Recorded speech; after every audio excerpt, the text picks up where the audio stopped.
하나님께 기도드리겠습니다. 내가 진실로 너에게 이르노니 누구든지 하나님의 나라를 어린아이와 같이 받들지 않는 자는 결탄코 들어가지 못하리라. 사랑과 은혜를 우리에게 풍성히 베푸시는 하나님 아버지, 한 주간도 지켜 보호해 주셔서 감사드립니다. 이 예배를 통하여 우리 하나님께만 영광을 올려드립니다. 부족한 심령들에게도 은혜를 베풀어 주시옵소서. 지난 한 주간 자기 재능과 가진 재물과 말로 교만한 죄 용서하여 주시옵소서. 저주하고 신경질 부리고 거친 말씨와 혈기 부림과 분노, 미움, 불안했던 죄 용서하여 주시옵소서. 음란한 생각과 음란성을 용서하여 주옵소서. 자기 중심으로 고집과 자기의 유익을 구한 죄, 시기질투, 세상껏 부러워한 죄, 부정적인 말한 죄 용서하여 주옵소서. 게으름으로 다음으로 미룬 죄와 거짓 증거, 거짓말, 과장한 말과 눈가림으로 속인 죄도 용서하여 주시옵소서. 순천 미스바 기도원과 생명나무 교회 성도들에게 이 시간 은혜를 베풀어 주옵소서.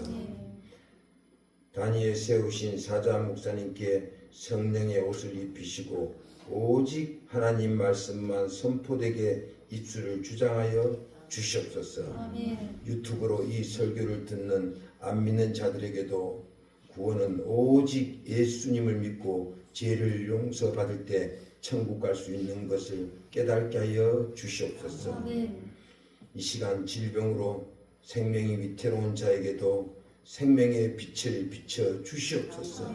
오직 예수님만 믿기로 결단하는 참 믿음을 소유하게 하여 주시옵소서. 앞으로 다가올 어떠한 고난과 환난도 참고 인내하고 견디는 믿음을 우리에게 주시옵소서. 이곳에 세계를 움직이는 두 사람을 보내주실 것을 믿고 기도합니다. 주님의 섭리와 예정 가운데 내 주를 가까이 찬송으로 영광 올릴 날이 속히 올 것을 믿고 이 시간 하나님께 기도드립니다. 이 기도를 하나님 기억하여 주시옵소서.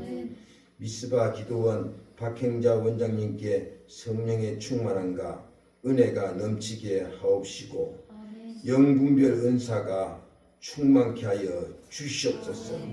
건축 중인 사택과 식당이 아름답게 마무리되게 축복하여 주시옵소서. 이 예배를 주님께 의탁합니다.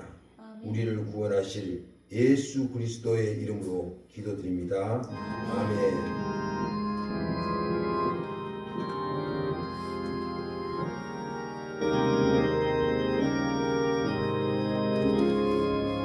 오늘 본문에 봤던 말씀에 같이 봉독은 안 했지만 41절에 보게 되면 41절에 보게 되면 해의 영광도 다르며 달의 영광도 다르며 별의 영광도 다른데 별과 별의 영광이 다르도다. 할렐루야. 이 말씀은 하나님께서 이 온 우주 만물을 창조하셨을 때 심는 대로 거두는 창조의 법칙을 따라 창조하셨어요. 심는 대로 거두게끔. 그래서 우리 믿는 사람들에게만 이 말씀이 적용되는 것이 아니라 하나님을 모르는 저 세상 사람들에게조차도 이 법칙이 작동되고 있어요. 그래서 근명성실하게 열심으로 사는 사람들은 거기에 합당한 소득을 얻게 되어 있습니다. 할렐루야. 그래서 우리는 더더욱 예수 그리스도 안에서 영육간에 잘 심으시길 예수님의 이름으로 축복합니다. 42절에 죽은 자의 부활도 이와 같으니, 죽은 자의 부활도 이와 같으니, 지금 바울 사도가 이것을 우리에게 좀 알게 하려고 41절에 해의 영광, 달의 영광, 별의 영광, 별의 영광이 다르다고 먼저 이렇게 말을 꺼낸 이유가 이거예요. 죽은 자의 부활도 이와 같다는 거예요. 그래서 썩을 것으로 심고 썩지 아니할 것으로 다시 살며 욕된 것, 곧 우리가 신앙생활하다 보면 핍박받을 때도 있고 예수님 때문에 수치를 당할 때도 있습니다. 그러나 이러한 것을 심고 영광스러운 것으로 다시 살며, 할렐루야.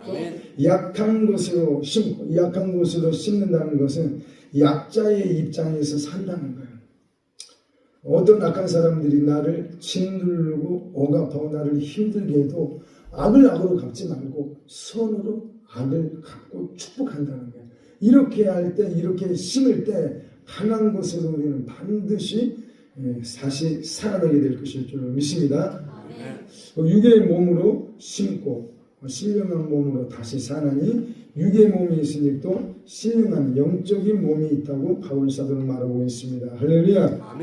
그래서 눈에 보이는 게 다가 아니라 우리 안에 보이지 않는 우리 영혼이 중요한 것입니다. 성경은 우리가 눈에 보이는 이 육체를 영혼이 입고 있는 집 또는 의복이라고 이렇게 말을 하고 있어요. 그래서 의복이라는 것은 헤어지면 낡아지면 때가 되면 벗는 거예요. 그렇기 때문에 우리 눈에 보이는 이 의복에 너무 집중하다 보면 우리의 영혼을 우리가 놓칠 수가 있어요. 그러면 절대 안 됩니다. 중요한 것은 우리의 영혼의 아름다움인 줄 믿습니다. 그래서 우리가 이 땅에 사는 동안에 이 육체의 이 의복을 입고 있을 때, 이 육체라는 이 집 안에서 우리의 영혼이 살고 있을 때 하나님 앞에 영육간에 잘 심으시길 예수님의 이름으로 축복합니다. 그래서 우리가 잘 심고 심을 때 예수 그리스도의 형상으로 이 땅에 사는 동안 우리가 다시 살아나게 되어 있어요. 갈라디아서 6장 7절에도 이렇게 말씀합니다. 스스로 속이지 말라. 하나님은 업신여김을 받지 아니하시나니 사람이 무엇으로 심든지 그대로 거두리라. 할렐루야. 이 말씀의 주인공들 다 되시길 예수님의 이름으로 축복합니다.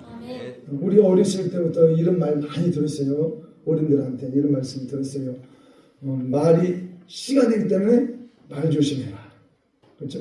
말이 씨가 되기 때문에 항상 말 조심해라 그러는데, 그래서 우리 입에는 부정적인 말들은 절대 내뱉으면 안 돼요. 할렐루야. 항상 악을 악으로 갚지 말고 선과 축복의 말로 이기시길 예수님의 이름으로 축복합니다. 그래서 선한 말, 축복의 말로 심으면 반드시 하나님께서 거두게 하실 줄로 믿습니다. 15장 45절에 또 이렇게 말씀하고 있어요. 기록된 바 첫사람 아담은 산영이 되었다 함과 같이 산영, 생명 또 이렇게 번역을 해놨는데, 이게 이제 영어 성경만 보더라도 리빙 소울로 되어 있어요. 소울, 살아있는 혼이 되었다 함같이 마지막 아담, 곧 예수님을 두고 하시는 말씀입니다. 마지막 아담 예수님은 살려주는 영이 되었나니. 할렐루야. 그래서 예수님께서 부활하셔서 제자들이 방 안에 숨어 있을 때 벽을 뚫고 쑥 들어오셔가지고 그들을 샬롬 하시면서 숨을 훅 내쉬고 뭐라고 했어요? 성령을 받으라고 하셨던 거예요. 할렐루야. 예수님께서 부활하셔서 살려주는 생명을 부어주시는 영이 되셨다는 거예요. 아멘. 46절 그러나 먼저는 신령한 자가 아니요 육 있는 자요 그 다음에 신령한 자니라. 아멘. 47절에 첫사람 아담은 땅에서 났으니 흙에 속한 자이거니와 둘째 사람은 하늘에서 나셨느니라. 아멘. 이 말씀은 우리 예수님을 또 하시는 말씀이지만, 그러나 이게 체험적인 관점에서 이것을 우리의 말씀으로 우리가 또 적용을 하자면은 우리 안에는, 이 몸 안에는 두 종류의 사람이 있다 그랬어요. 두 종류 사람, 하나는 옛사람이 있고 새사람이 있다고 바울 사도는 말을 하고 있습니다. 에베소서에서 또 골로새서에서 이 몸 안에는 새사람과 옛사람이 공존하고 있어요. 이것 때문에 바울 사도가 로마서 6장과 7장에서 엄청난 딜레마에 빠졌었어요. 내가 이방인의 사도고 죽은 자도 살리는 권능을 나타내는 하나님의 종인데 내가 왜 죄를 짓고 내가 왜 악을 행하냐는 거예요. 그러면서 그가 얻은 결론은 뭐였었어요? 죄를 짓는 악을 행하는 건 내가 아니요 내 속에 거하는 죄가, 죄성이 죄를 지었다, 악을 행했다고 그렇게 결론을 내렸어요. 그래서 그가 자기 몸을 뭐라고 표현하냐면 사망의 몸이라고 했어요. 사망의 몸. 그래서 바울 사도가 나는 날마다 죽는다고 그렇게 신앙 고백을 했어요. 나는 날마다 죽는다. 이 고백은 바울만의 신앙 고백이 되서는 안 됩니다. 바로 우리의 고백이 되어야 됩니다. 할렐루야. 그런데 바울 사도가 왜 날마다 죽어야 되나? 이게 정말 영적인 의미예요. 이거 하나님의 말씀은 체험하지 아니하면 정말 이해하기 어려운 부분들이 너무 많아요. 그래서 바울 사도 안에 대체 목숨이 몇 개나 있길래 날마다 죽을까? 어제 죽었으면은 죽은 걸로 끝나야 되는데 오늘 또 죽어? 날마다 죽는 건 내일도 또 죽어야 된다네. 대체 그러면 바울 사도 그 몸 안에 얼마나 많은 목숨들이 있었어요. 왜 날마다 죽는다는 표현을 했어요. 영적 체험만이 이해가 되는 거예요. 그래서 우리 안에는 기본적으로 옛사람과 새사람이 있고 그것만 있는 것이 아니라 우리 안에는 수만 가지가 될 수도 있어요. 5만 가지 육신의 생각들이 인간에게는 오고 가고 있습니다. 그것만 있는 것이 아니라 5만 가지 육신의 감정이 수시로 바뀌면서 오고 가고 있어요. 이것을 두고 바울 사도는 날마다 죽는다는 고백을 한 거예요. 그래서 옛사람의 실체 정체를 우리가 분명히 꿰뚫고 봐야 됩니다. 왜 바울 사도가 옛사람을 벗어나고 그렇게 반복해서 우리에게 말을 했는지. 그래서 하루 일과 중에 우리는 끊임없이 꿰뚫고 봐야 돼요. 파수꾼의 사명이 우리에게는 있습니다. 할렐루야. 우리에게는 정탐꾼의 사명이 있습니다. 할렐루야. 영적 전쟁할 때 이 육계에서도 파수꾼과 정탐꾼의 역할은 엄청나게 큰 역할이에요. 파수꾼이 없게 되면 적군이 몰래 쳐들어와도 다 퍼질러지게 자고 있어요. 난리 납니다. 그랬다가는. 그리고 정탐꾼이 없게 되면은 작전을 짤 수가 없어요. 작전을 짰어요.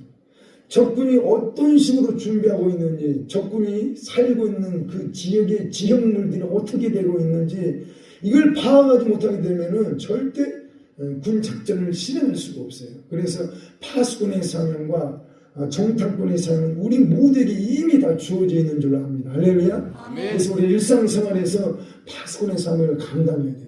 파수꾼의 사명을 감당하는 것은 뭐냐면은 깨어서 기도하는 거예요. 또 내게 붙여주신 내 가족들, 나의 성도들을 늘 붙들고 깨어서 축복하고 기도해야 됩니다. 영적인 세계에서 어둠들이 어떻게 성도들을 공격하고 있는지 목회자는 하나님의 종들은 정확히 봐야 돼요. 이게 바로 파수꾼의 사명을 감당하는 겁니다. 할렐루야. 오늘 안타까운 현실이 한국교회에 좀 많이 있어요. 물론 다 그런 건 아니에요. 신실한 하나님의 종들 한국교회 정말 많이 있습니다. 그런데 직업으로 여기고 있는 이 썩은 목자들도 의외로 좀 있는 것 같아요. 이런 분들은 정말 너무 안타까워요. 그날에 가서 예수님 앞에 정말 어떤 말을 하려고 참 두려운 일인데 성도들이 아프면 그 성도들을 붙들고 성경은 분명히 기도하라고 그랬어요. 기도하라고 그랬어요. 그렇다면 그 성도가 왜 그런 질병이 걸렸는지 먼저 기도도 하고 또 그 영혼을 끌어안고 기도도 하고 축복도 하고 며칠 기도해서 안 됩니까? 그러면 또다시 기도하는 거예요. 기도라는 것은 응답 받을 때까지 기도하는 것입니다. 할렐루야. 또 오늘날 교회 가운데 많은 성도들이 고통 중에 있어요. 많은 통증 때문에 호소하고 있어요. 근데 성도들이 목회자들한테 와가지고 머리를 내밀지 못하고 하나님 앞에 먼저 나오지 못하고 병원을 먼저 한다. 제가 병원을 부정하는 거 아니에요. 오해하지 마세요. 혹시라도. 왜냐하면 의술도 하나님이 우리에게 주신 선물이에요. 인간 삶을 위해서 하나님께 주신 의술도 선물이기 때문에 의사들이 얼마나 하나님께 쓰임받는지 저는 너무나 잘 알고 있어요. 그러나 성경의 우선순위는 먼저 질병이 있거든 하나님 앞에 나오라 그랬어요. 아멘. 그리고 목회자들은 무턱대고 병원 가보라고 말하지 말고 일단 하나님 앞에 기도해야 돼요. 그리고 기도 좀 해보고 뭐 하루 이틀 3일 일주일 보름 그 정도가 아니에요. 기도라는 것은 응답 받을 때까지 그렇게 몰아치면서 이렇게 매달려야 돼요. 근데 오늘날 그런 종들이 이 땅에 얼마나 있냐는 거예요. 물론 많이 있습니다. 제가 전생을 벌어보지 않았기 때문에 숨어있는 종들 많이 있어요. 나 외에도 7천이 있다고 그랬기 때문에 신실한 하나님의 종들 많이 있습니다. 그러나 그렇지 못한 종들에 대해서 안타까움이 있어서 이렇게 말씀을 드리는 거기 때문에 오해 없으시길 바랍니다. 할렐루야. 그래서 반드시 하나님의 종들에게만 하는 게 아니에요. 내가 가족의 대표거든. 내 자식들이 아프면은 병원 먼저 보낼 생각하지 말고 먼저 하나님 앞에 애걸복걸 기도해야 됩니다. 그래서 이러한 기도 생활을 통해서 자녀들이 영적으로 성장할 수 있는 기회가 되는 거예요. 할렐루야. 반드시 하나님 앞에 기도로 먼저 이게 바로 파수꾼의 사명을 감당하는 것입니다. 아멘. 그래서 내 자녀들이 내 성도들이 왜 이런 질병이 왔는지 예수님께 여쭙고 알아야 될 거 아니에요. 왜 왔는지 알아야 된다는 이게 하나님의 종들이 또 가족의 대표들, 부모들의 이게 파송의 사명을 감당한다는 거예요. 아멘. 그리고 두 번째, 이 정탐꾼의 사명이라는 것은 정말 중요한데 이것은 어느 정도 영적으로 좀 체험이 있고 좀 성장이 와야 이것을 실제적으로 삶 속에 적용할 수가 있어요. 뭔 정탐꾼의 사명이 있다 이렇게 말씀하시는 분들도 있기 때문에 성경은 특히 구약 성경에 보게 되면은 이스라엘 군대가 전쟁을 할 때, 특히 여리고성을 전쟁을 할 때도 정탐꾼들을 먼저 보내서 작전 회의를 짰단 말이에요. 오늘날도 우리가 영적 전쟁할 때 이게 반드시 필요해요. 그래서 어떤 문제를 맞닥뜨렸을 때 우리는 정탐꾼의 사명을 감당하는 것은 무엇이냐면은 지금 어둠들이 내 가족들을, 내 성도들, 하나님께서 맡겨주신 그 양들이 왜 이런 어려움을 당하고 있었는지 적군의 움직임들을 아주 샅샅이 꿰뚫고 들어가야 돼요. 정탐꾼이라는 것은 그저 멀리서 보고 있는 중보기도로 꿰뚫어 보고 있는 이런 파수꾼의 사명하고 좀 다른 거예요. 이 정탐꾼의 사명이라는 것은 적진을 뚫고 들어가가지고 적군이 어떤 식으로 살아가고 있는지 그들이 무슨 말을 쑥덕쑥덕거리고 있는지 다 듣고 와서 상황을 정리하면서 작전을 짜는 게 이 정탐꾼의 사명이라는 거예요. 할렐루야. 그래서 내 가족들, 내 성도들에게 어려움이 왔거든. 그 성도들의 삶 가운데 같이 들어가 줘야 돼요. 신방도 가고 무슨 고민이 있으니까 속내 있는 것들 다 끄집어내고 고백할 수 있게끔 성도들과 어깨를 맞대고 머리를 맞대고 함께 기도하라는 거예요. 할렐루야. 샅샅이 적군이 어떤 식으로 내게 붙여주신 양들을 내 가족들을 힘들게 했는지 정탐꾼의 삶을 잘 감당하시길 예수님 이름으로 축복합니다. 아멘. 살려주는 영이 되신 우리 예수님이 우리에게 있습니다. 할렐루야. 아멘. 49절을 보시게 되면 앞에 화면 보세요. 우리가 흙에 속한 자의 형상을 입은 것 같이 또한 하늘에 속한 자의 형상을 입으리라. 할렐루야. 이 말씀의 주인공들 다 되시길 예수님 이름으로 축복합니다. 50절에 형제들아 내가 이것을 말하느니 죄성을 갖고 있는, 제가 이해를 돕기 위해서 이 단어를 넣었어요. 혈과 육은 하나님의 나라를 유혹으로 받을 수 없고 또한 썩은 것은 썩지 아니한 것으로 유혹을 받지 못하느니라.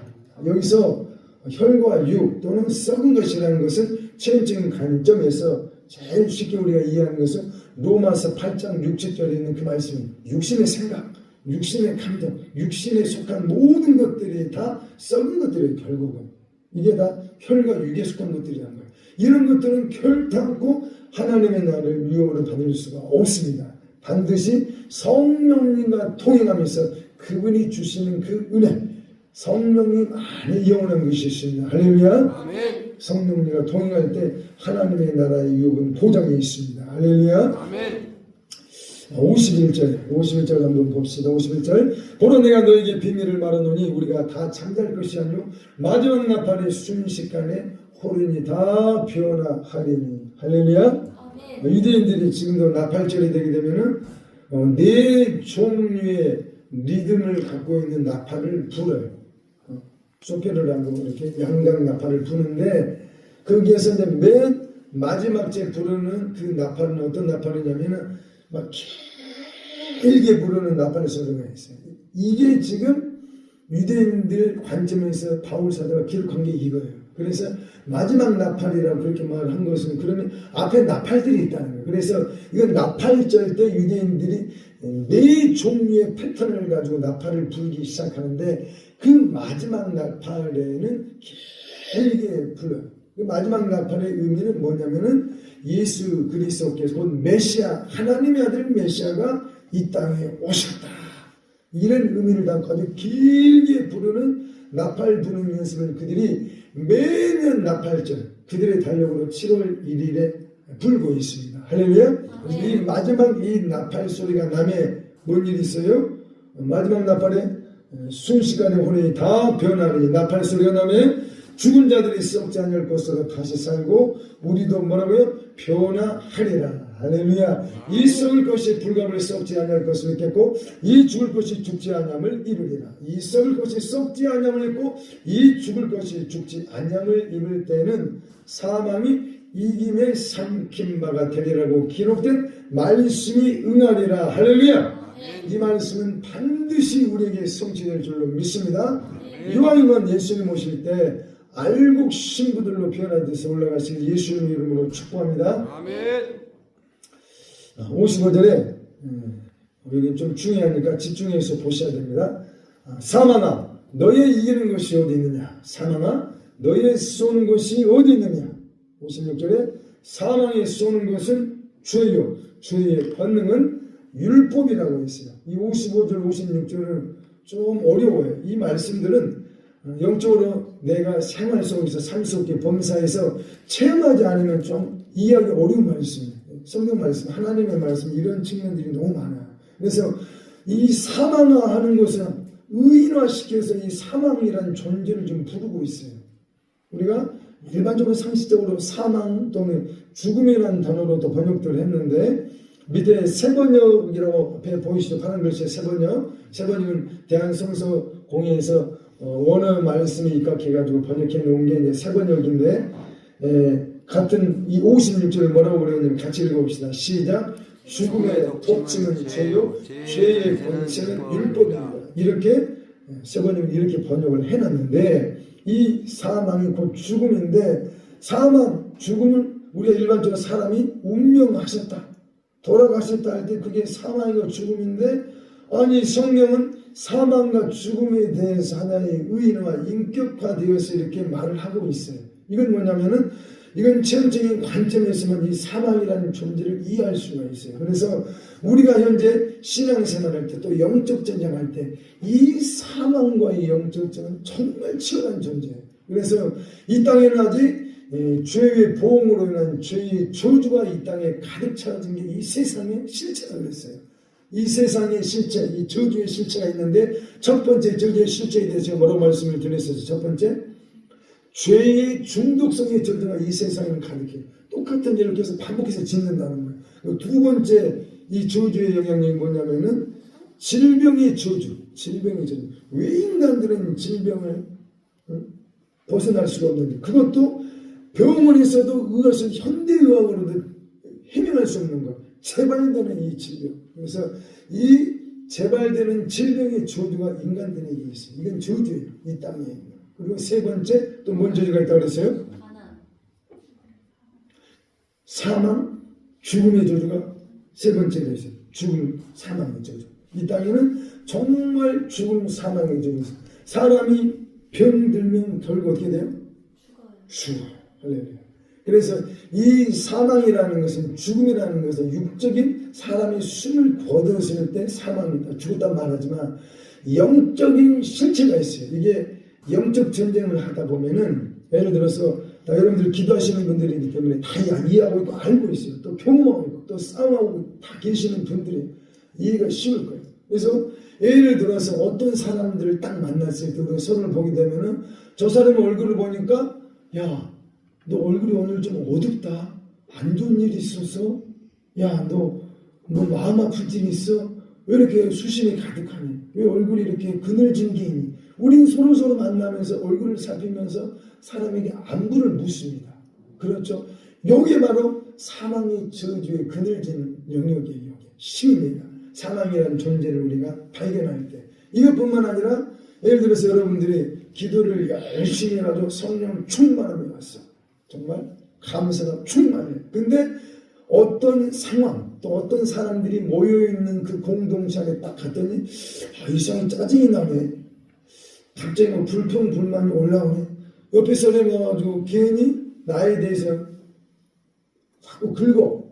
다른 때는 별일 없었는데 오늘따라 이 사람이 긁으니까 속에서 막 우라통이 치밀어 오르네. 이게 사망의 정체예요. 사망은 전적인 관점에서 마음과 몸을 아프게 가지고 서서히 병들어 죽게 하는 존재가 사망, 죽음이라는 이 영체가 있어요. 여기에 있어요. 그래서 요놈과의 영적 전쟁은 반드시 해야 돼요. 요놈 정말 끈질기고 사망은 작은 원수가 아니에요. 그래서 앞에 보세요. 고린도전서 15장 26절 보게 되면은 같이 읽어봅시다. 시작. 맨 나중에 멸망받을 원수는 사망이라고 했어요. 사망. 바울 사도가 이걸 경험한 거예요. 영적 사역을 하다가, 복음 사역을 하다가, 사망이라는 존재가 하나님의 원수였구나를 알게 된 거예요. 그래서 우리가 신앙생활할 때 사망이, 죽음이 어떻게 역사하는지 반드시 꿰뚫어 보는 게 이게 파수꾼의 사명이고 정탐꾼의 사명이라는 거예요. 그래서 우리의 마음 가운데 절대 어둠, 그늘진 무슨 일이 있어서는 안 돼요. 그래서 이러한 것들이 느껴질 때마다 우리에겐 예수님의 이름의 권세가 있습니다. 할렐루야. 우리에게는 예수님의 피의 효능이 있어요. 할렐루야. 더 나아 올라온 성령 하나님이 바람처럼 불처럼 오셨어요. 그분의 기름 부음의 역사는 지금도 있습니다. 할렐루야. 반드시 여호와의 불은 소멸의 불이라고 했어요. 그래서 성령의 불이 있기 때문에 이런 모든 것들을 다 태워서 제거하시는 저희 여러분들 다 되시길 예수님의 이름으로 축복합니다. 56절에 사망이 쏘는 것은 죄라고 했어요. 사망. 근데 세번역에서 죽음의 독침은 죄라고 번역을 했어요. 근데 원어의 입각에서 세번역으로 번역을 해놓은 거예요. 죽음의 독침은 죄라는 거예요. 죽음. 사망이 악한 사람들 마음속에 숨어서 살고 있는데 이놈이 쏘는 것은 죄라는 거예요. 이놈이 쏘는 것, 곧 이놈이 독침을 쏜다는 거예요. 원어에는. 사망이 독침을 쏘고 있는데 그 독침이 정체가 뭐냐? 구체적으로 바울 사도가 뭐라 그랬어요? 죄라는 거예요. 이 죄라는 영어 성경만 보더라도 SIN 단수로 기록됐어요. 이것은 죄성을 말하고 있어요. 유전적인 죄성. 근원적으로 아담과 하가 타락해가지고 대물림되고 있는 유전적인 죄의 뿌리를 말하고 있어요. 이 죄성을 사망이 쏘고 있다는 거예요. 독침을 쏘고 있다는 거예요. 그래서 우리가 세상에 나가서 일터에서 특히 악한 사람들과 대화하는 데 항상 조심해야 돼요. 악한 사람들 마음 속에는 사망이 많아. 그늘진 구석들이 너무 많아. 그렇기 때문에 그들의 말소리를 타고 독침들이 나온다는 거예요. 이건 다 지금 체험하고 계신 분들 많이 있어요. 지금 제가 알고 있기로는. 그래서 악한 사람들 만났을 때 항상 끼어 있어요. 그들의 입에서 독침이 나오고 있기 때문에 믿음의 방편을 늘 보호하셔야 돼요. 자기 영혼을 지켜하셔야 돼요. 할렐루야. 그래서 이런 죄성들이, 독침들이 우리의 몸에 꽂히지 않도록. 그래서 이 죄의 권능은 율법이라고 그랬어요. 이것도 정말 어려운 단어예요. 죄의 권능은 율법이라. 바울 사도는 로마에서 율법은 선한 것이라고 정확히 말했어요. 하나님의 입에서 선포된 하나님의 말씀이라고 그랬어요. 우리 하나님은 사랑이시고 우리 하나님은 빛이시고 우리 하나님은 생명이시라는 거예요. 그렇다면 율법조차도 선하고 율법조차도 생명이라는 거예요. 그런데 갑자기 죄의 권능은 율법이라고 했어요. 이 대체 무슨 의미인가? 이건 원어에는 힘이라는 단어예요. 이 죄의 권능이라는 것은 죄의 힘은 율법이라. 이건 무슨 말이냐면은 제가 빨간 글씨로 써놨어요. 지금 바울이 부정적인 측면에 대해서 율법을 지금 말하고 있는 거예요. 율법주의에 대한 문제를 지금 다루는 거예요. 그리고 비판, 정지하는 거에 율법의 핵심인 거예요. 율법에는 해라 하지 마라, 해라 하지 마라. 하지 말라는 것은 하면 돌로 쳐 죽여라. 이 죽음에 대한 문제를 다루고 있는 게 율법이 되는 거기 때문에 그래서 여기서 율법주의라는 것은 비판, 정죄란 말이에요. 가늠하다가 현장에 잡힌 그 여인에 대해서 유대인들은 바리새인들은 돌을 들고 왔어요. 쳐 죽이라고. 이게 율법의 기능이기 때문에 그런 거예요. 그들은 율법에 순종한다고 돌을 들고 온 거예요. 그런데 예수님은 그 말씀을 우리 예수님이 모르는 거 아니에요. 돌을 던져 죽이라는 그 율법을 모르는 거 아니에요. 그럼에도 불구하고 예수님은 땅에다 글을 쓰고 하시는 말씀이 죄 없는 자가 먼저 돌을 던지라고 그랬어요. 또다시 글을 쓰니까 한 사람 한 사람 그 글 쓰는 내용을 그 사람들이 다 보고 있단 말이에요. 돌을 내는 거 다 떠나고 없어요. 이게 비밀이에요. 예수님이 이 땅에 왜 오셨는지 어마어마한 지금 말 없는 액션을 지금 보이고 있는 거예요. 예수님이 이 땅에 왜 왔는지. 할렐루야. 아멘. 그래서 율법주의에 유대인들이 빠져 있었던 거예요. 율법주의. 율법주의라는 것은 하나님의 말씀이 내 지식, 정보, 내 세포에 꽉 차고 있어요. 영재들은 머릿속에 50개, 100개의 방들이 있단 말이에요. 말씀의 정보들을 넣는 방들이 있대요. 걔네들이 한 얘기를 들어서 영재하는 말이에요. 이게 무슨 말이냐? 하나님의 말씀을 이 마지막 때는 너무나도 우리는 많이 알고 있어요. 유튜브만 조금만 뒤적거리면 전 세계를 뒤적거리면서 또 한글로 유튜브가 번역도 해줘요. 그 기능을 발동시키면 그 기능을 켜게 돼요. 그렇기 때문에 전 세계에 있는 하나님의 말씀 메시지를 들을 수 있는 것이 이 마지막 때예요. 지식이 홍수 시대가 됐어요. 다니엘이 예언했던 것처럼 정말. 그래서 이 말씀의 지식이 이 머릿속에 정보를 꽉 차갖고 있는데 그 말씀을 삶 속에 적용을 안 하는 거예요. 에녹의 그 믿음을 다 알고 있어요. 그런데 내 봉사 가운데 적용을 안 한다는 거예요. 그래서 이 유대인들이 율법주의에 빠졌다는 것은 하나님의 말씀을 어떻게 되면 사랑은 호단함을 덮는다 그랬어요. 할렐루야. 그리고 신명기 6장에는 하나님을 사랑하고 내 이웃을 내 몸과 같이 사랑으로 이 사랑의 계명에 대해서 우리 하나님은 먼저 줬어요. 근데 이 사랑의 계명을 어디에 기록했다고 그랬어요? 마음판 신비의 세계라 기록하고 이렇게 되어 있었어요. 근데 십계명과 그 외에 많은 율법 조항들은 돌판에 기록됐어요. 나중에 모세오경이라고 모세가 글자로 기록이 되어 있어요. 그런데 마음판에 기록된 이 사랑의 이 계명은 모세가 떠나고 나서부터는 약해지기 시작했어요. 그러다가 결국 예수님이 왔을 때 모든 유대인들이 메시아를 기다리고 하나님의 아들을 기다렸지만 그들이 결국 어떻게 했어요? 예수님을 십자가에 못 박고 죽겠다는 거예요. 이게 바로 율법주의에 빠진 유대인들의 결과였어요. 그래서 우리 오늘날 이 마지막 때 절대 우리 율법주의에 빠지면 안 돼요. 할렐루야. 성령께서 그 영혼을 터치하실 때까지 기다려야 돼요. 어떤 사람들은 그러면 성령께서 우리 인간에게 죄에 대해서 깨닫게 안 하십니까? 100% 깨닫게 하십니다. 성령은. 그러나 그것은 성령께서 우리의 양심을 통해서 말씀을 하세요. 그런데 신학에 보게 되면은 아나니아와 삽비라가 하나님께 바치려고 땅을 팔았어요. 근데 다른 사람들이 자기 것을 막 팔아가지고 서로 나눔을 하니까 그게 보기 좋아가지고 자기가 땅을 파가지고 하나님께 드려야겠다고 부부가 처음엔 좋은 의도로 시작을 했는데 욕심이 올라왔어. 그래가지고 얼마는 감춰놓고 얼마는 들고 베드로가 있는데 그날 교회에 찾아온 거야. 그랬더니 성령 하나님 베드로의 입술을 잡고 말을 하시는 거야. 이게 다냐? 거짓말을 한 거야. 그랬더니 그 자리에서 그 남편이 어떻게 했어요? 즉결 심판받아 죽어버렸어요. 조금 있다가 다시 부인이 또 왔는데 그 부인도 같이 공모를 한 거예요. 거짓말을 했다가 거기서 즉결 심판받았어요. 그날에 두 사람이 죽었어요.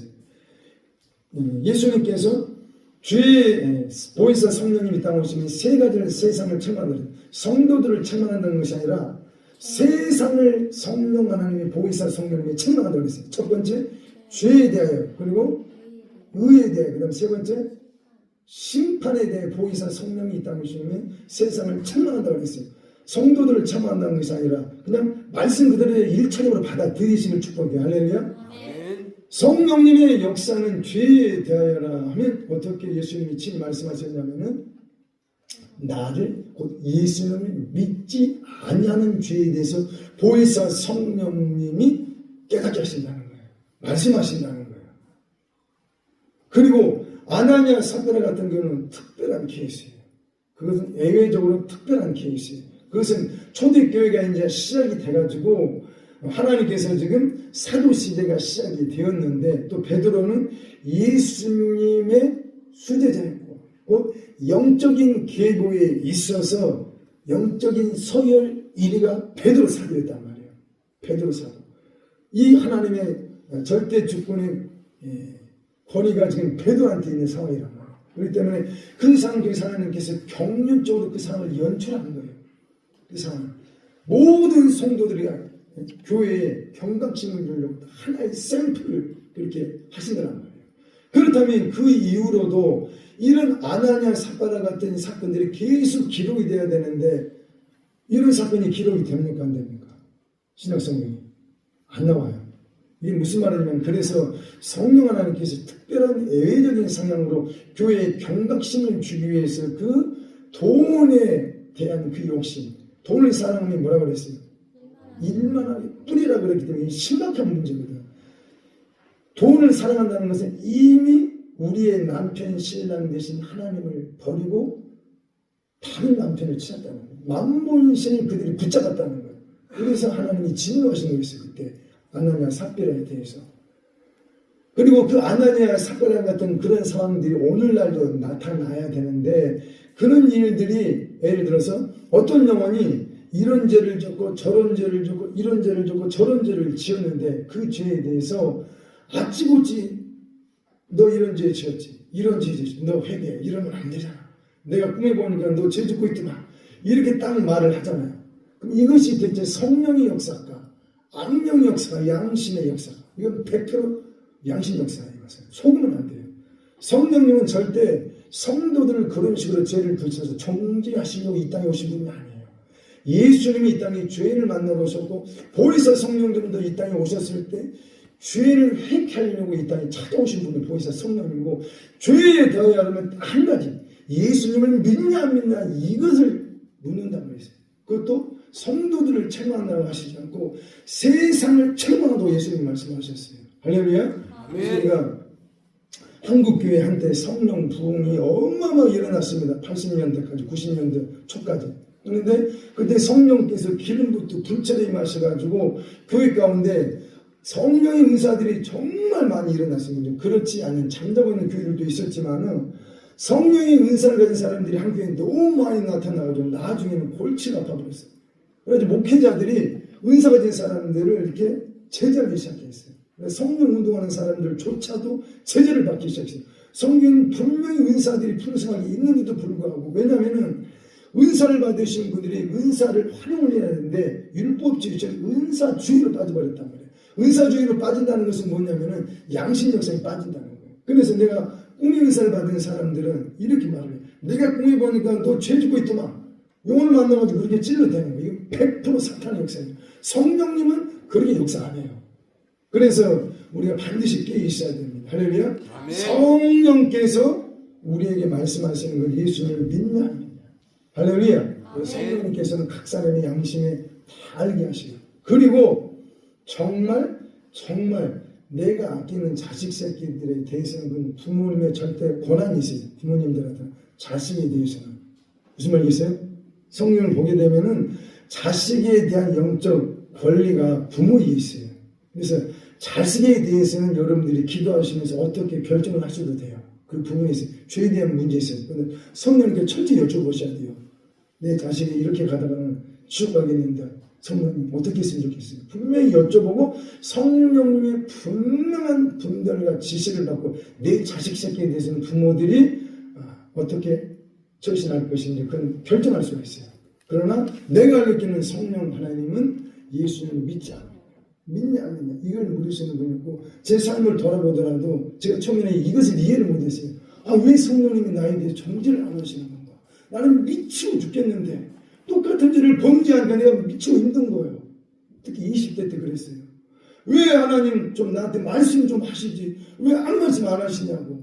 한번 말씀 한마디만 하시면 내가 배가 천선하면서 이거 다 벗어 던져버릴 건데 왜 이렇게 나를 힘들게 하시는데, 그렇게 따져 물은 적도 정말 많았었어요. 근데 나중에 알았어요. 성령님은 정죄하시고 이 땅에 오신 것이 아니라 그냥 포근하게 감싸셔서 그냥 내 양심이 아버지 앞에 회개하게 인도를 하시더라고요. 정말 좋으신 분, 선하신 분이에요. 아멘? 그래서 그분의 사랑을 내가 그런 식으로 경험을 했기 때문에 사람들에 대해서 정죄를 못해요. 입이 10개라도 정죄를 못해요. 저는. 이해하시죠? 무슨 말인지 동의하시죠?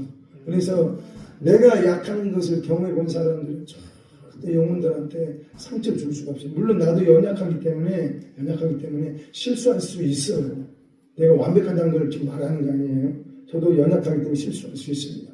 그렇지만 최선을 다해서 성령의 눈치를 보고 우리가 지금까지 살아오고 있습니다. 우리 모두 할렐루야. 반드시 이 마지막 때 복음 안에 온전히 바로 서기를 저와 여러분들 다 되시길 예수님의 이름으로 축복합니다. 그래서 반드시 전적인 관점에서 이 죽음의 독침, 사망의 독침이 우리를 힘들게 하지 않도록 항상 깨어서 믿음의 방패로 우리의 영혼을 지키시길 예수님의 이름으로 축복합니다. 아멘. 57절에 또 이렇게 말씀하고 있습니다. 그러나 우리 주 예수 그리스도로 말미암아 우리에게 이김을 주시는 하나님께 감사하느냐. 할렐루야. 이 말씀이 얼마나 위로가 되는지. 할렐루야. 우리 하나님은 이미 영적 전쟁에 있어서 죄와의 싸움에서 사망, 마지막 멸망받을 원수, 마지막 원수는 사망이라고 했다는 거예요. 이 사망이라는 존재가 얼마나 거대한 존재인지 맨 나중이래. 맨 나중. 그래서 저도 이것도 지금도 저 이놈과 싸우고 있어요. 지금 싸우고 있어요. 이 사망은 독침, 죄성 자체를 쏴대기 때문에 이놈은 상당히 골치 아픈 놈이에요. 나를 너무 힘들게 했기 때문에 20대 때 너무 힘들었어요. 저는 주와의 싸움에 문제 있어서. 그래서 반드시 우리에게 뭐라고요? 이김을 주시는 하나님께 감사하느냐. 할렐루야. 이게 무슨 말이냐면 예수님께서 십자가에서 뭐라고 고백했습니까? 운명하시기 7초에 다 이뤘다 선포해 주셨어요. 다 이뤘다.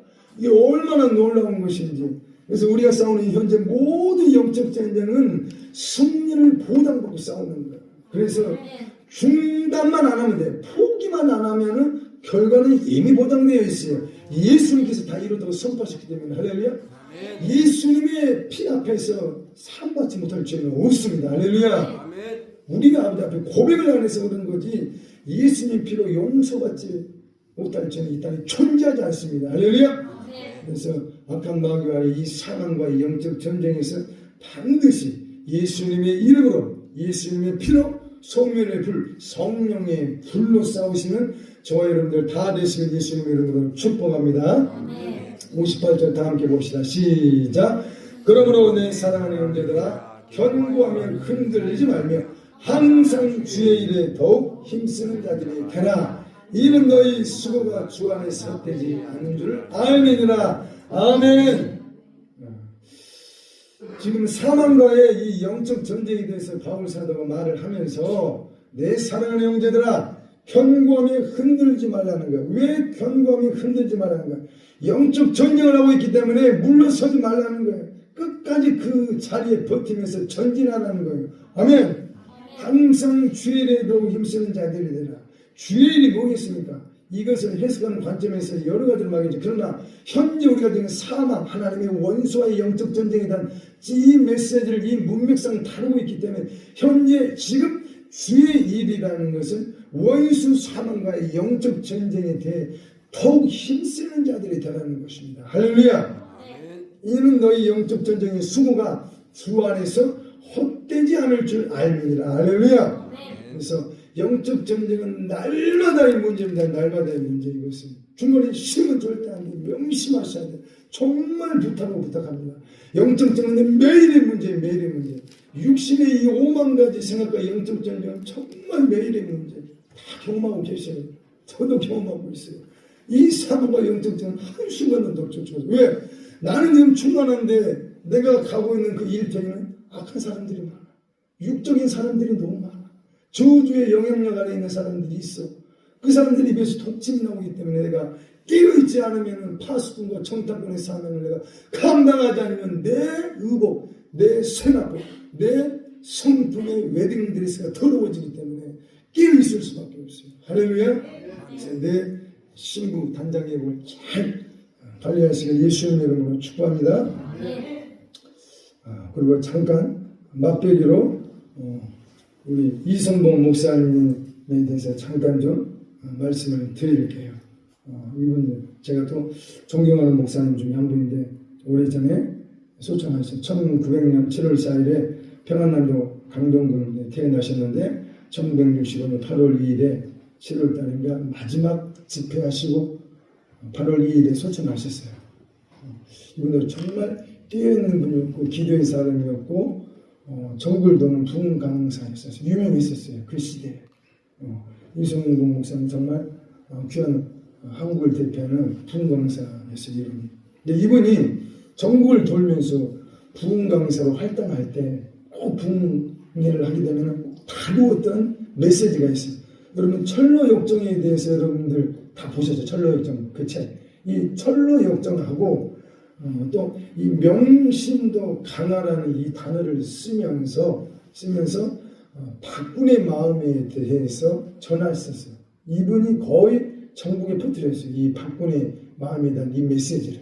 이 박군에 대한 이 메시지가 또 그 당시에는 김선비의 마음이라는 마음으로 이렇게 소개를 하셨어요. 또 이게 원래는 독일에서 시작됐어요. 19세기에 어떤 기도하는 영적인 분이 있었는데 어떤 그 종이 영적 체험을 하면서 우리 인간의 마음에 대해서 하나님이 깨닫게 하시면서 마음속에 있는 이 악한 것들, 이 죄의 근본 뿌리에 대해서 알려주는 게 이게 박군의 마음이었어요. 그게 이제 미국으로 넘어갔어요. 이 박군의 메시지가. 그래서 미국에 있던 그 메시지가 한국으로 오는 선교사들의 한국에 전파가 됐었어요. 이것을 이제 이성봉 목사님도 들으시고 또 나름대로 연구를 했는데 이것을 자기 것으로 소화를 해버리셨어요. 이것을 본사의 생활 속에서 적용하고 30배, 60배, 100배 연로에는 맺었다는 거예요. 그냥 두둥곳으로 정보로 쌓아놓지 않고 이분이 그래가지고 이분이 독특하게 이 박군의 마음을 자기만의 방식으로 김선비의 마음이라는 관점에서 이걸 설명을 해놨어요.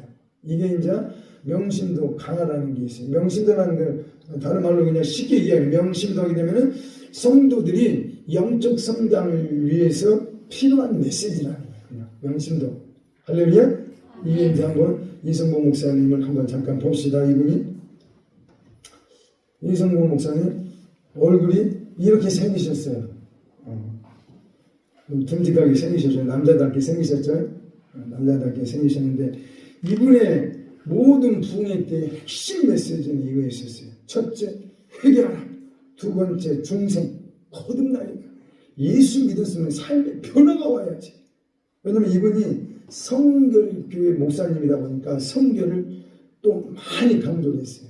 그리고 정말 예수님을 닮아야 된다. 우리 하나님은 거룩하시기 때문에 내가 거룩하니 너희도 거룩하라. 이 거룩하라는 것은 구약의 메시지일 뿐만 아니라 신학에도 끊임없이 거룩하라고 이 메시지가 전하고 있다. 그래서 회개, 중생, 다른 말로 거듭남이죠. 회개, 거듭남, 성결에 대한 메시지를 줄기처럼 무한반복으로 전했어요. 이분이. 그리고 철벽증에 대해서도 전하시고 그래서 명심도라는 것으로 이 박군의 마음에 대해서 전하기 시작했는데 한번 봅시다. 이거죠. 이분이 자기만의 방식으로 박군의 마음을 이렇게 해석을 하고 전하기 시작했어요. 여기서 이제 첫 번째가 옛사람의 상태가 이렇다는 거예요. 예수님을 영접하지 못한 세상 사람이죠. 아직 거듭나지 못한 세상 사람의 상태가 이렇다는 거예요. 이렇다는 거예요. 저기 삼각형으로 되어 있는 것은 마음의 눈이에요. 마음의 눈이 눈 감고 있어요. 영적인 것을 보지 못한다는 거예요. 눈이 닫혀 있다는 거예요. 그리고 밑에 있는 하트는 이제 심령을 말하고 또는 양심을 말하고 있어요. 양심. 양심은 세상 사람들에게도 있긴 있어요. 그러나 거듭난 크리스찬들이 갖고 있는 양심은 또 달라요. 하나님의 말씀에 근거한 양심이 크리스찬들의 양심이에요. 그러나 세상 사람들은 그냥 본성적인 양심일 뿐이에요. 그래서 사람이 이 마음, 이 김선비라는 이 하트가 그 사람의 마음 상태를 말하는 거예요. 마음 하트 있죠. 하트. 거기 안에 이런 게 있고 가운데 누가 있어요? 마귀. 삼지창 들고 있는 마귀가 돼요. 마귀가 그 사람 마음이 왕으로 지금 있는 상태라고 해요. 근데 거기에 보니까 오른쪽부터 그림에 보시게 되면 공작이 있어요. 공작이 있고 그 옆에 염소가 있고 그 다음에 돼지가 있고 그 옆에 자라 거북이가 있어요. 거북이. 그리고 옆에 호랑이. 그리고 옆에 뱀. 그리고 여우가 있어요. 이것들은 다 뭘 말하냐면 사람 속에 있는 독특한 죄성, 죄의 뿌리에 대해서 지금 말을 하고 있는 거예요. 그래서 이 자세한 내용은 지금 시간이 많이 갔기 때문에 다음 시간에 꼭 한번 살펴봐야 돼요. 할렐루야. 이게 이성봉 목사님이 소천하시고 나서 이 메시지가 서서히 한국교회에 끊어지기 시작했어요. 그러나 이것을 귀중함을 알고 있는 사람들은 명령을 이어가고 있어요. 한국에도 지금. 우리 많지가 않더라고요. 그러니까. 그래서 우리가 이 귀한 메시지를 함께 나눌 필요가 있어서 가지고 왔습니다. 다음 시간에 또 연결해서 함께 말씀을 나누기로 하겠습니다. 할렐루야. 찬송가 163장 올리시겠습니다. 163장 올리시면서 준비하신 예물 아버지께 올리겠습니다.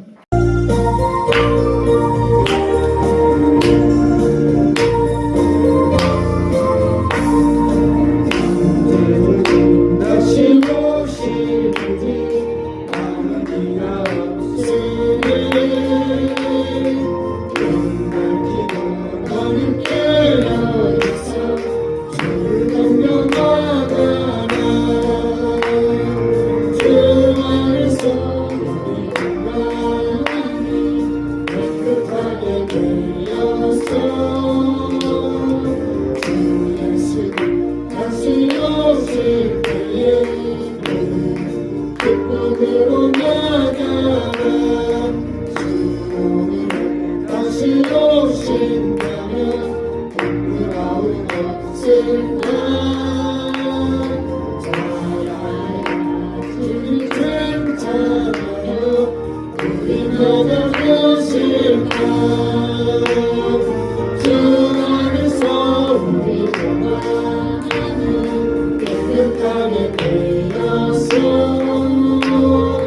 주 예수님 다시 오실 때에 기쁨으로 나가라.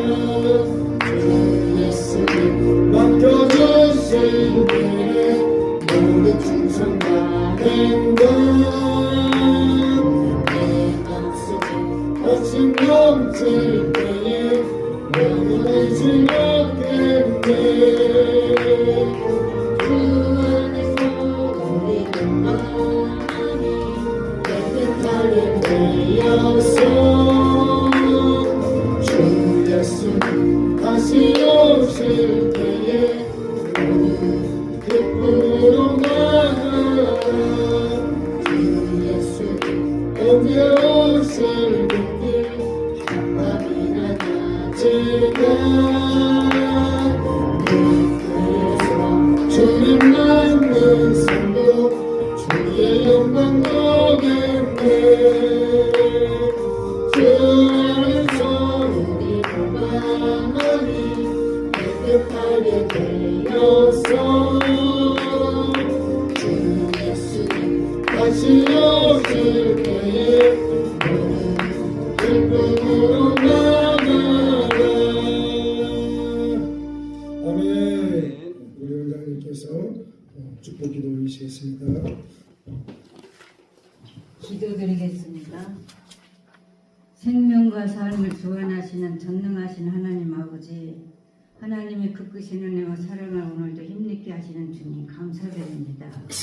주님 앞에 나올 때 빈손들지 아니하고 정성을 다하여 예물을 준비하여 하나님 손에 올려드립니다. 주님 말씀하실 때 너희가 심은 대로 거둘 것이고 행한 대로 갚아주리라고 하신 주여, 하늘의 신령한 복과 땅의 기름진 복으로 풍성하고 넘치게 하시사 주님 오시는 그날까지 주를 위해 살아가는 우리 모두가 되게 하옵소서. 아멘. 말씀과 기도가 살아 움직이게 하시고 우리 현 삶의 생활 속에서 너무도 주님을 떠나 세상이 방황하는 심령들이 너무 많이 있습니다. 살아계신 하나님께서 많은 주의 종들을 통해서 외치고 전하건만 하나님 아버지 말씀을 저버리고 너무도 아버지 세속되어 있는 모습을 바라보면서 기도드립니다.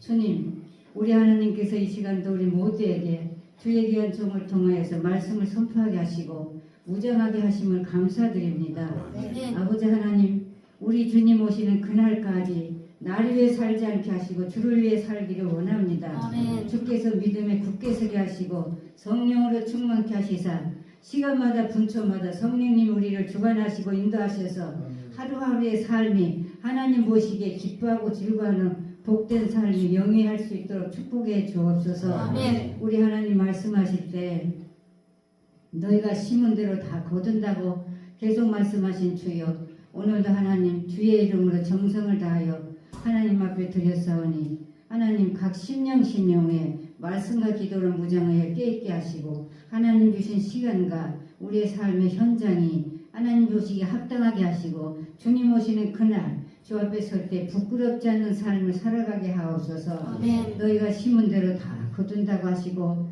네가 행한 대로 갚아주리라고 약속하신 하나님의 말씀이 우리가 아버지 하나님 이 땅에 살면서 늘 나를 위해 살지 않게 하시고 주님의 영광을 위해서 살아가는 복된 삶을 영위해 갈 수 있도록 축복해 주옵소서. 아멘. 하나님께서 아버지 하나님 우리 모두에게 시간과 몸과 마음과 물질을 다 주님 앞에 드리는 삶을 온전히 드리지 못할 때가 너무 많이 있어서 오늘도 마음을 다시 가다듬습니다. 주여 역사하시고 남은 생애가 주님 오시는 그날까지 기뻐하고 즐거워하는 범사에 감사하면서 복된 하루하루 되게 하옵소서. 아멘. 모든 것 감사드리옵고 예수 그리스도의 이름으로 축복하고 기도드리옵나이다. 아멘. 네. 늘 일어나셔서 축복으로 오늘의 마무리하겠습니다. 예수님께서 병든 자를 위해서 기도하고 말씀하셨습니다. 할렐루야. 이 시간 우리의 몸과 마음에 손을 갖다 대시고 또 믿음으로 각자 또 자기 골육 형제들이라든지 자녀들에게 영으로 손을 갖다 대세요. 믿음으로 하시면 돼요. 또 우리 가족들, 자녀들에게까지 믿음으로 손을 갖다 여러분들이 대시고 축복할 때 성령님께서 여러분들과 가족들을 만져주실 줄로 믿습니다. 아멘. 기도하겠습니다. 살아계신 아버지 하나님 감사합니다. 이 시간도 우리가 믿음으로 우리의 몸과 마음의 손을 갖다 댑니다. 또 우리의 모든 가족들과 아버지 자녀들에게까지 믿음으로 손을 갖다 댑니다. 보혜사 성령님의 시공간을 초월하시고 역사하여 주시옵소서. 이 시간에 부활하시고 우리 가운데 영으로 함께 계시는 왕이신 예수님의 이름으로 명령하며 선포합니다. 우리 몸에 있는 모든 질병의 영체들은 예수님의 보혈로 다 씻겨나갈 주다. 죄의 중독성의 저주는 여호와의 이름으로 다 태워져 나갈 주다. 예수 그리스도의 이름으로 명령하며 여호와의 소멸의 불로 선포합니다. 모든 질병의 저주는 여호와의 불로 다 태워져 나갈 주다. 아버지 우리의 머리를 만져 주시옵소서. 뇌 신경세포들을 만져 주시옵소서. 부정적인 모든 육신의 생각들은 다 불태워질지어다. 모든 부정적인 감정들은 우리의 머리에서 우리의 마음에서 다 불태워져 나갈 주다. 모든 사탄의 결박은 다 끊어져 나갈 주다. 아버지 하나님이 아버지 내 주여 반드시 사망과 죽음의 영체들아 부활하신 예수님의 이름의 권세가 우리에게 있도다. 예수님이 다 이뤘다 이미 선포하셨다. 우리의 삶을 힘들게 하는 모든 사망 죽음에 그늘진 것들아 모든 저승사자의 활동들아 예수 이름으로 다 불태워져 나갈 주다. 우리의 가족들에게서 다 떠나갈 주다. 우리의 자녀들의 삶에서 다 떠나갈 주다. 우리의 일터에서 다 떠나갈 주다. 우리의 사업장에서 다 떠나갈 주다. 예수 그리스도 이름으로 여기까지 모든 가난의 저주는 우리의 모든 범사에서 가정에서 다 떠나갈 주다. 예수님께서 친히 가난하게 되신 것은 우리로 부욕케 하시려고 가난하게 되셨다나 이 말씀에 근거하여 예수 믿는 우리들은 반드시 영육간의 거목이 될 주다. 영육간의 거부가 될 주다. 불쌍하고 연약한 영혼들을 돕고 세워지는 넉넉한 삶의 형통함이 있을 주다. 예수 그리스도 이름으로 모든 세상 우상의 영들은 예수님의 이름으로 다 불태워져 나갈 주다. 돈을 사랑하니 일만하게 뿌리라고 했나이다. 이것뿐만 아닙니다. 아버지 하나님의 세상에는 어찌 이래도 우상들이 이렇게도 많은지 예수님보다 더 우선순위에 있는 모든 어린의 영처들아 여호와의 이름으로 다 태워져 나갈 주다. 우리의 자녀들을 힘들게 하는 모든 우상의 영들아 세상 매스컴과 유튜브를 좋아하고 세상적인 것들을 좋아하는 이 모든 우상의 영들아 우리의 모든 자녀들의 머리에서 마음에서 다 불태워져 나갈 주다. 지금은 우리 주 예수 그리스도의 은혜와 아버지 하나님의 영원한 사랑과 보혜사 성령님의 이루었음과 감동하심과 범사의 세미한 음성으로 동행하시는 종이 지금으로부터 영원까지 함께 계시길 오직 예수님의 이름으로 축원합니다.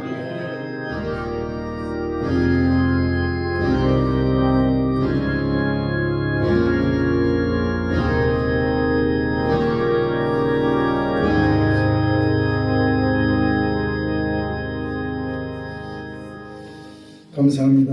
아버지께 모든